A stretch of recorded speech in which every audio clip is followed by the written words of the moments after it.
इसी तरह अगर देखें तो हमारा छठा क्वेश्चन है, एक बिंदु ए से जो एक वृत्त के केंद्र से 5 सेंटीमीटर दूरी पर है, वृत्त पर स्पर्श रेखा की लंबाई 4 सेंटीमीटर है, वृत्त की त्रिज्या ज्ञात कीजिए। यानी कि हमें अगर देखें तो केंद्र से एक बिंदु है ए जो कि 5 सेंटीमीटर की दूरी पर है, यानी कि ओ है हमारे पास 5 सेंटीमीटर है और स्पर्श रेखा ये हमारे पास है, इसकी लंबाई 4 सेंटीमीटर है।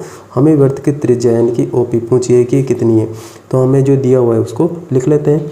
जो हमें दिया हुआ इसको लिख लेते हैं। तो दिया है यहाँ पे मैं लिख लेता हूँ ओ ए बराबर 5 सेमी और पी ए ये देखें तो ये 4 सेमी हमें ज्ञात करना है, इसमें ज्ञात करना है, ये भी लिख लेते हैं। जो कि हमें दिया हुआ है वृत्त की त्रिज्या, वृत्त की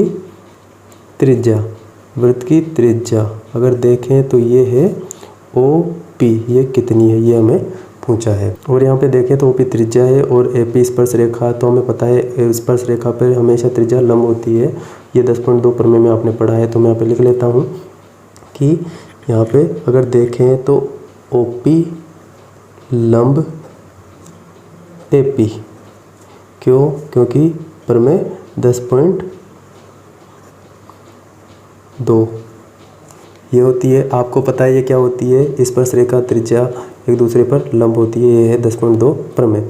और अगर देखें तो त्रिभुज में, त्रिभुज ए पी ओ में, त्रिभुज ए पी ओ में अगर देखें तो ये कर्ण स्क्वायर, आधार स्क्वायर प्लस लंब स्क्वायर होता है पाइथागोरस प्रमेय से। तो यहाँ पे मैं लिख लेता हूँ पाइथागोरस प्रमेय से, पाइथागोरस प्रमेय से अगर देखें तो ये होता है कर्ण स्क्वायर अपने पास है ओ ए स्क्वायर या A O square plus P A या A P square plus O P square होता है, यानी कि कर्ण स्क्वायर बराबर आधार स्क्वायर प्लस लंब स्क्वायर। ओ ए की वैल्यू हमारे पास है 5 का, तो यहाँ 5 का स्क्वायर, पी ए की वैल्यू हमारे पास 4, तो 4 का स्क्वायर प्लस ओ पी की वैल्यू यानी कि वृत्त की त्रिज्या में पूछी है, इनका स्क्वायर किया तो ये 25, 5 का स्क्वायर किया, 4 का स्क्वायर किया 16 प्लस ओ पी यहाँ पे और ये इसका स्क्वायर। अगर यहाँ पे देखें तो हमें ओ पी की वैल्यू चाहिए, तो 16 को इधर भेज देंगे, माइनस की हो जाएगी, प्लस की है तो 25, ये प्लस की थी तो इधर आके माइनस और ओ पी स्क्वायर रह गई।